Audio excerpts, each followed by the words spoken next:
Hello, everybody. Welcome to the Buckeye Weekly Podcast. I am Tony Gerdeman, here as always with Tom Orr. Tom, how's it going?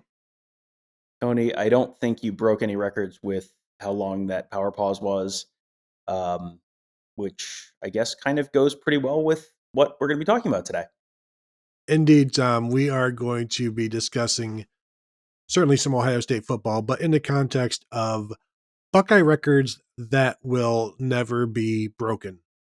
And we're talking 100 plus years of Ohio State football, even though really it's only the last, say, 50 to 60 years where you get to the point where there's any sort of meaningful record. Although I will go back to 1950 on some of this, but we're going to go back and forth, talk about some unbreakable records in Ohio State history, and then later on in the week have a bold prediction show of some Buckeye records that will be broken this year. So we're going to give you both viewpoints, some stuff that we guarantee will not get broken this year because they are unbreakable. Next show, we will then guarantee some records to be broken. And the good thing about that is when you guarantee when you predict a something that has never happened before to happen, it is inherently bold.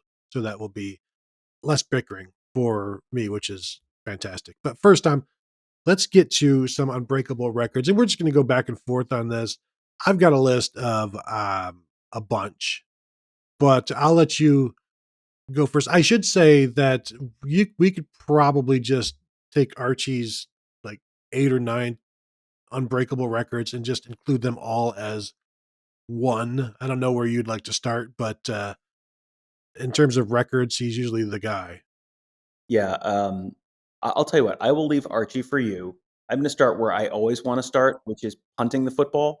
And I'm going to lump two of these together here because these are two that required, number one, a very different era of the sport of college football, but also number two, one of the most freakish weather events in the history of Ohio State football, and that is the Snow Bowl game in 1950, Ohio State and Michigan.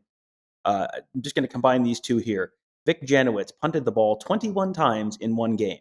Most games, a team is not going to have 21 possessions. In some cases, they were punting the ball on first down. So that is why they got 21 punts in that game. It is almost mathematically impossible for a team to have 21 punts. Generally, if you're completely destroying a team and they're not getting anything done, maybe you get to half of that number. 21 in a game is completely unthinkable, completely unbreakable. And right in line with that, 4 punts blocked in a game. 4 punts in one game blocked. Frank Beamer has retired. I think that one may be safe across all of college football. I, paint me a scenario where either of those is even, anyone's within. Anyone blocks 3 punts in one game, or anyone punts the ball 15 times. It feels like getting even 3/4 of the way to either of those records is virtually impossible. Yeah, I had both of those on my list. The 21 punts I had second on my list after Archie, but the 4 punts blocked as well. At that point, you fire your special teams coordinator, even if he's also your quarterback's coach. Like before the end of the game or before you get on the play, and it's like you're fired, and like, but I'm also offensive coordinator. And no, you're nothing anymore. That would require a lot of Sean Crable missed blocks type of things, where guys get through and you just don't fix it. And so, yeah, I'm with you. I don't expect either of those to be broken. The 4 punt blocked is more likely, but still not likely at all. So I'm with you there. So let's talk about Archie. I don't think anybody's going to break his 2 Heisman Trophy wins. I don't see somebody getting 3. Not impossible, certainly, but I don't. It's very unlikely. 31 consecutive 100-yard rushing games, 34 100-yard rushing games in his career. Travion Henderson may have a shot. J.K. Dobbins fell short of it. To give you an idea of how difficult that is, you're basically having to do it 11 times a year, and that's still not enough for these guys who are around for 3 years. So that's a tough ask, especially when I think the school record for 100-yard games in a season is 12. So you're basically having to break several records there. Archie's 5,589 yards career rushing you basically need to be a 4-year starter. And at Ohio State right now, that's unlikely. For one, it's unlikely to start as a true freshman, but when they do, they're unlikely to stay for a fourth year. J.K. Dobbins, for instance, finished 1,130 yards short. So he could have done it if he came back for a fourth year. But again, it's just unlikely. Carlos Snow started sort of for 4 years, but he did it in 5 seasons. And that was also almost, 34 years ago. Um, Another Archie one, 6,559 all purpose yards in 45 games. Is that a lot? J.K. Dobbins played in 42 games, 3 fewer games, and was 1,455 yards shy of Archie Griffin's all purpose yardage total. So those are some of the Archie Griffin records that I don't ever expect to be broken. The two that jump out to me as the more unbreakable, the most unbreakable of those are the two Heismans, because no one is winning. No one has won two Heismans since Archie. Winning three Heismans is pretty much impossible. No one has done that since Ron Powlus. I felt very old when I realized Ron Powlus's kid was a backup quarterback on this year's Notre Dame team. That was a really fun. Oh boy, we are very old. That just at this point, the way the Heisman voting works, you win it one year, and now you're no longer new and shiny, and you might start the next year ready for, uh, you know, you start the next year ready to go, uh, you know, uh, and everyone's excited about you, and then someone else shows up and they're new and shiny, and then all of a sudden, poof! Now you're no longer new and shiny, and you're not even. Tim Tebow ran into this. All these guys who've won Heisman's. Bryce Young is probably going to run into this year, where yes, he won the Heisman last year, but then you start getting nitpicked, and everyone's looking for a reason to not give you the Heisman next year. So that's one. And then Archie Griffin, J.K. Dobbins being 1,455 yards short of the all-purpose yardage. I mean, that is like, whoa. You could potentially see someone, maybe a running back, putting up just crazy totals over 3 years, and maybe Travion Henderson gets there if he has but he basically needs a couple 2,000-yard seasons to get there. And then, but you also need 1,000 yards receiving to get to the all-purpose yardage total. That's the other one that seems completely unbreakable to me. I think I'm going to go.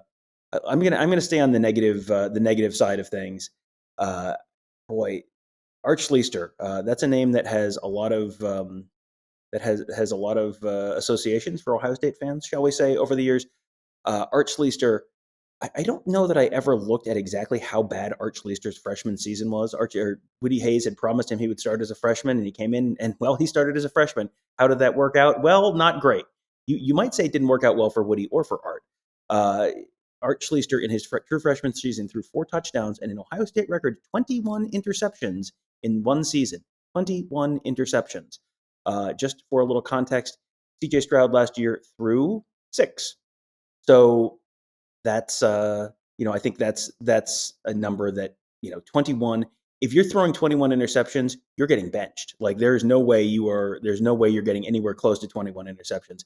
And then 46 career interceptions is, I think, kind of in that same boat with me, because number one, if you're throwing, even if you're throwing 12 interceptions a season, eventually you're going to get benched. And if you're, most players are not going to play 4 years, so then you'd have to be throwing 15 interceptions a year to even get to 45. Those two are both relics of an era when people didn't know how to throw the football, and now they do. And I'm sure that the sport will swing backwards another way, and it'll swing away from the incredible explosive passing games that we're seeing now. But I don't think it's going to snap back that far. I don't think I see either of those ever being. Yeah, I'm just scanning quickly the last few years to see if anybody, has approached 21 interceptions. I have both of those on my list as well. But just the last 3 years, 16 interceptions by Tulsa quarterback Davis Brin last year. Washington State's quarterback had 16 in 2019.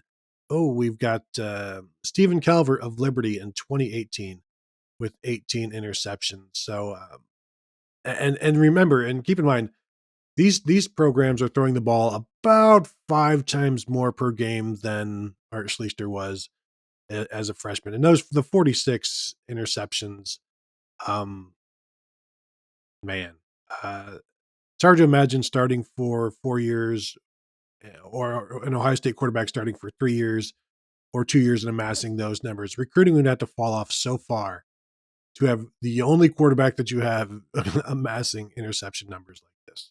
One of my favorite records of all time in college football nationally is the number of interceptions thrown in a single game, and that was by John Reeves of the Florida Gators in 1969, in the in the dark days between the Steve Spurrier player and Steve Spurrier coach eras at Florida. Tony, how many interceptions did John Reeves throw in a single game in 1969? I'm going to say 8. Tony, 9. 9 interceptions. And the story there was that Florida literally did not have a backup. So they threw it 66 times against Auburn, and Auburn caught 9 of them. So that's that's one that's really, really, really never going to be broken.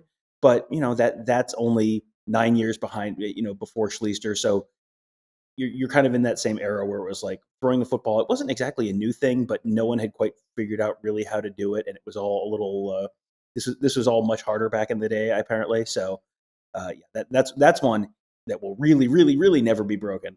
But I don't see anyone throwing. I don't see anyone breaking either of Schleister's records either. The passing was so not advanced. I'm just imagining it like you have these players who are being taught something that isn't that advanced in terms of throwing the ball. It would be equating to like having those same players be like, all right, now you're in a breakdancing competition, and it would look just as bad, and they would do just as poorly breakdancing against other breakdancers than they would throwing the ball, because the forward pass was something that didn't really come into play until 1995 for Ohio State. I am also going to stick with the negative, Tom, and go with 12 catches in a game by a tight end at Ohio State. And that is shared by two people, Billy Anders in 1962, Bob Grimes in 1952.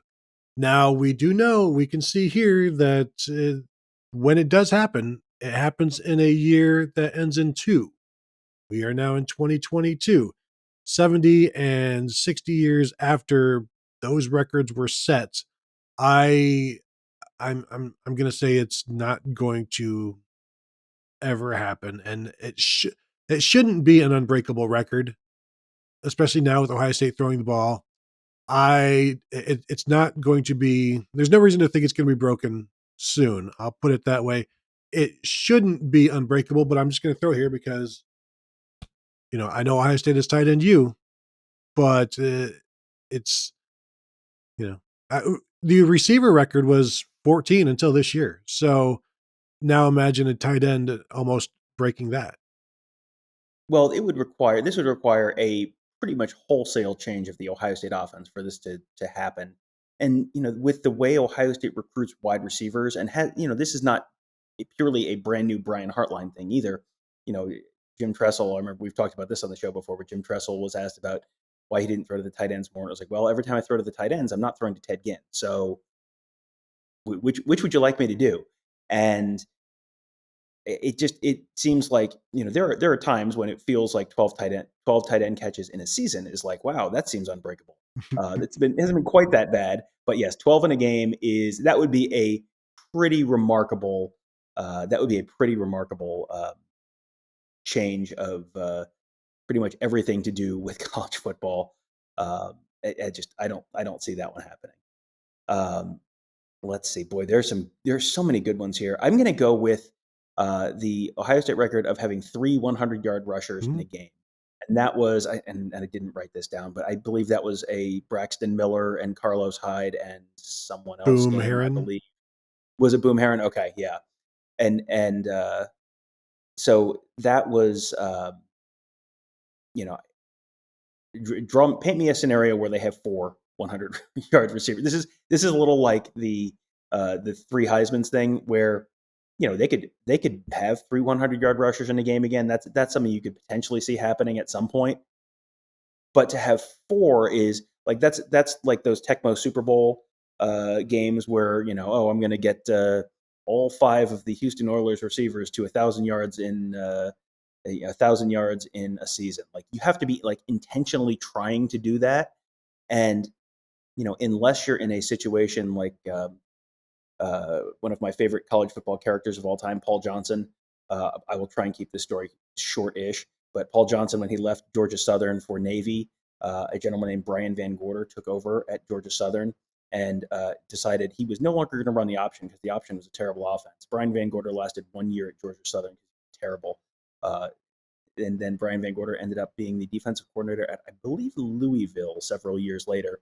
And they had the misfortune of having Georgia Tech on their schedule. And Paul Johnson basically made it his mission in life to just ruin Brian Van Gorder's life on that night. And I'll pull up the stats real quick, but it was maybe the most brutal, just dragging of a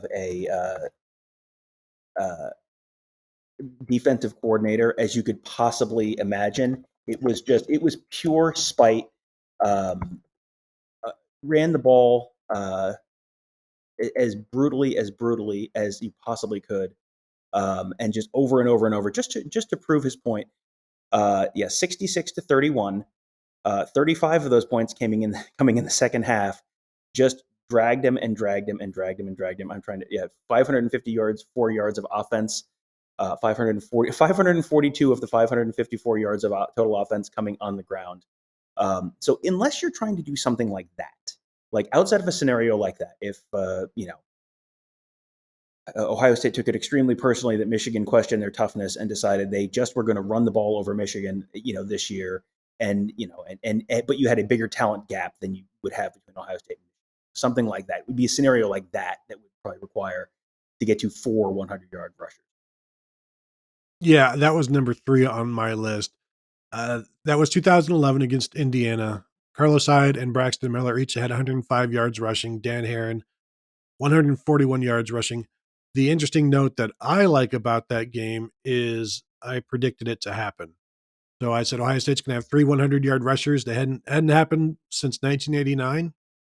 And boom, I got that one exactly right. And I knew one day I'll be able to bring that up again. And here we are, 11 years later, finally basking in my glory. So it's been a long time coming, and it has been totally worth it. So yeah, that was, especially now, I don't see how they're going to break that record. And so I'm with you on that one. I will continue with the rushing. I'm going to go with Trey Sermon's 271 yards rushing and a half. He broke Ezekiel Elliott's record of 243 yards rushing and a half against Indiana in 2015. That was 48 yards more than the previous record of 195 by Keith Byers. 271 yards in a game is like the third most in school history. So I don't ever see that being broken in a single half of football. And that would not include overtimes. Yeah, that's a really good one because that was a game where you and I were two of the very few people in the stadium that day, and I remember thinking right, it feels like Ryan Day and Kevin Wilson are the last two people on earth to realize that Trey Sermon is going completely off, and you wonder. 271 yards and a half. He had what is that? He had 60 something in the first half. Think about what kind of numbers he could have put up if they had run him a little more in the first half. That's the really mind-blowing part of that. But yeah, 271 yards and a half. I think Ezekiel Elliott had a big half against Indiana at one point. He had, a game maybe. Yeah, he broke that record. He broke that record. Okay, so yeah. So it's like it's not completely out of the realm of possibility. But again, at least short term, it doesn't feel like Ohio State's gonna be leaning on the run that much. And to have this, to have that kind of a half, you had 2015 Ohio State was having all sorts of wonky quarterback stuff, and then the 2020 Big Ten championship game, Justin Fields had kind of a banged up thumb, so they really couldn't lean on the quarterback in that one either. So yeah, that's a good one. I can't imagine someone breaking that one. That seems like it's. I guess theoretically possible, but it would take a remarkable confluence of circumstances to break that again. Here's one that actually is literally impossible to break right now. Dean Sensabaugher's 103-yard kickoff return in Mm-hmm. 1943. The reason this is literally impossible to do is because the college football rules, the official stat rules, anything in the end zone is just a 100-yard kickoff return. So there were no, there were a bunch of 100-yard kickoff returns in 2021. There was no 101-yard kickoff return, even if you caught it a yard deep, because they only counted as 100-yard. They don't go back to where you caught the ball. So that is quite literally an unbreakable record right now, based on the way that they keep stats in college football. I had that one as well. 1943, Tom, for everybody keeping score out there. So that is a good one. Here's one that shouldn't necessarily be unbreakable, but the game is just different today, so it probably is, at least at Ohio State. Tom Cousineau's 211 tackles in a season from 1978. Right now, the game is more pass focused, so you're not getting these constant runs up the middle where the middle linebacker can just tackle. Um, Ryan Shazier had like 150 tackles back in 2013 or so, and that's about the most you can expect anymore at Ohio State. So I'm having a hard time imagining somebody posting 211 tackles now at Ohio State. And if it is, it's probably the safety. And if it's the safety, then you're looking at the worst defense in Ohio State football history. Yeah, that's probably not going to happen anytime soon, I don't think. Boy, I'm sorry, I'm scrolling through this. I have a list, and it's like, man, there are some really good ones on here. I'm gonna say, how about Sean Nurnberger, 216 consecutive extra points.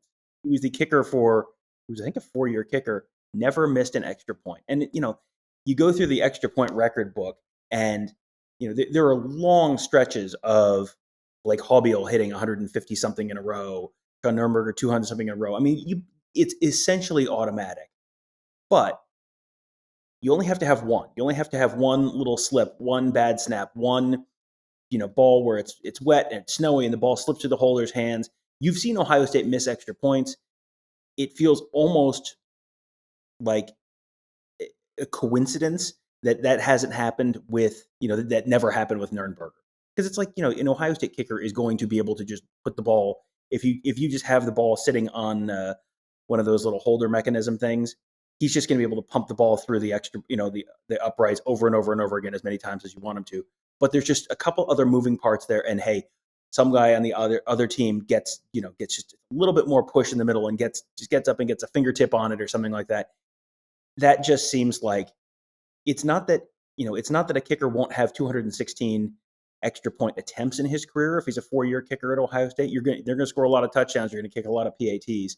It just feels like there's multiple things that can go wrong on any one of those kicks, and at some point the numbers are going to catch up to you. Yeah, never missed an extra point in his years. Now he lost the starting job 1 year, but was involved for his entire time at Ohio State. Big Ten record as well, so that's not bad. I'm with you there. Yeah, I'm looking through this list. There's one that would normally be unbreakable, but now may not be, which is kind of interesting. Which is, and I'm not going to include this, but JT Barrett being 4-0 as a starting quarterback at Ohio State, with the idea that divisionless football, meaning pitting perhaps Ohio State and Michigan twice in a season, and expanded playoffs, pitting them maybe 3 times in a season, you could have a quarterback be 3-0 as in 1 year against Michigan, or perhaps 0-3. I don't know how that would work, but so while that record is likely safe, I'm not going to say that it can't be broken, because I don't want any letters and any angry tweets.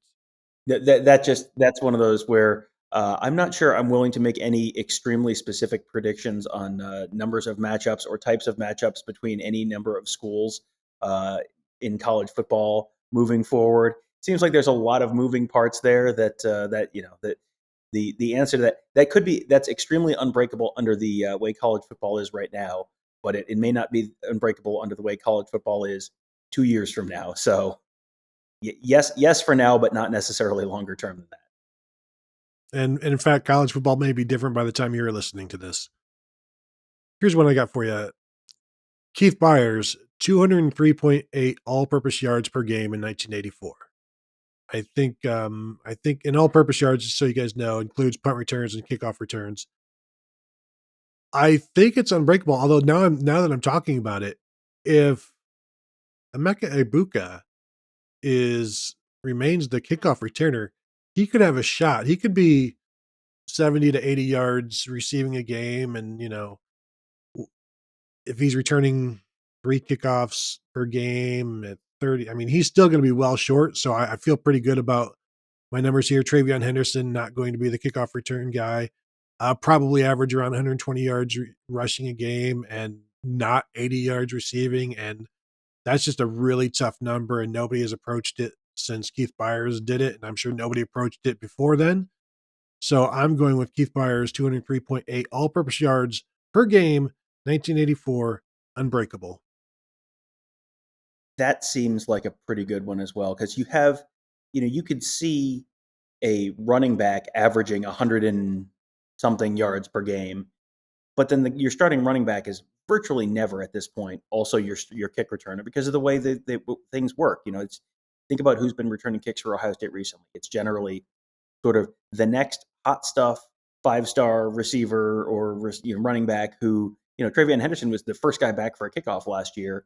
And then once they figured out Travion Henderson was going to be the regular running back, Travion Henderson was no longer back there returning kicks because you're not going to risk getting your starting running back or your starting wide receiver generally hurt. It was Emeka Egbuka. When Emeka Egbuka went down at one point later in the season, it was Julian Fleming, who is also was not one of their top 3 receivers last year. That's a good way for them to get some of the younger guys on the field, to give them an opportunity to play, get some touches, potentially make an impact, start working them in. It's, kind of a different variation on the, everyone starts on special teams and you're on punt coverage and all that kind of stuff. Well, that's another place you can be. It's a little more glamorous than punt coverage, but it's another place you can get on the field. So then you're basically relying on a guy to have, 200 something yards of rushing and receiving. And, as an average per game, that's asking a lot. That's, essentially the equivalent of if, in a 15-game season, that's more than 3,000 total yards. That's probably not going to happen. So yeah, that may be a little bit of a relic of how how personnel was handled back in the early to mid 80s as opposed to now. My next one, I'm going to lump 2 together here because they both seem completely impossible. Ohio State has not had a punt return for a touchdown since 2014, Jalen Marshall against Indiana. So it seems pretty unlikely someone's going to break Garcia Lane's record of 2 punt return touchdowns in one game. That seems pretty unbreakable to me. And even Ted Ginn, 4 punt return touchdowns in one season. That was 2004. I'm going to try and think if I can do them off the top of my head. Michigan's the easy one. I think he had one against Penn State. He had one against Michigan State. And did he have one against Indiana, or was that a kick return? I believe that was a kickoff return. And did that one get recalled? I think he had one against Wisconsin, but that may have been 2005 or 2006. Like they're hard to keep track of. They are hard to keep track of. And, 4 in one season. So to break the record, you've got to have 5. And it's something that has not happened since 2014. That seems, maybe special teams will change again. And, but that was an era where punting was a lot more acceptable. And, people punted the ball a lot more. People didn't quite understand the importance of possession and all that back then. And then also you had a completely unique player in terms of skill set like Ted Ginn. That's probably not going to happen anytime soon. Yeah, I think that's a good one to end on. But I just want to throw some others that I had here that Chris Spielman's 29 tackles in the game. Him and Tom Kuzno both did that. Like, it's not unbreakable, but it shouldn't be broken. Pete Johnson's 56 rushing touchdowns. Again, not unbreakable, but it seems pretty far out of reach. Ezekiel Elliott and Eddie George, 12 100-yard rushing games in a season. Braxton Miller's 14 100-yard rushing games as a quarterback. Ohio State will have to kind of revolve back to that kind of offense. Is anybody going to beat Tate Martell's 10 for 10? We know the answer to that is no. Not in my heart, they're not. And one last one. First of all, Tom, do you know who Ohio State's all-time leading punt return yardage person is? I actually do know this because that was something that I noticed, and it was like, the record itself was not necessarily unbreakable, but it was like, boy, you could have given me a lot of guesses before I got to David Boston's name there. But yes, that's that was one that was like, there are some records in there that's like, really him? And yeah, he was not someone that you necessarily think of as oh, you know what the truly unbreakable record is? David Boston's punt return for a touchdown with 8 guys on the field. That's one never ever, even on the broadcast of that play, they said that's a record that will never be broken. And 26 years later, that remains true. Proof positive. One last thing on this one. Not really a record, or maybe it was 31 punts last year for the Buckeyes. Compare that to 2003, the year after Ohio State won a national championship and they were kind of favored to do it again. 82 punts. 82 punts in 2003, 31 punts last year. How far we have come. Tom, anything else before we go? I think we're good. Then, oh, well, you know what? No touchbacks last year. Good luck breaking that one. Jesse Mirko, no touchbacks last year. That's true. Good one on you, Tom, to remember your stupid bold prediction, which is a great lead into the next show that we will have, which is bold prediction. So, want to thank you for that, especially Tom. That will do it for this episode. Thank you all for tuning in, and we'll talk to you guys later.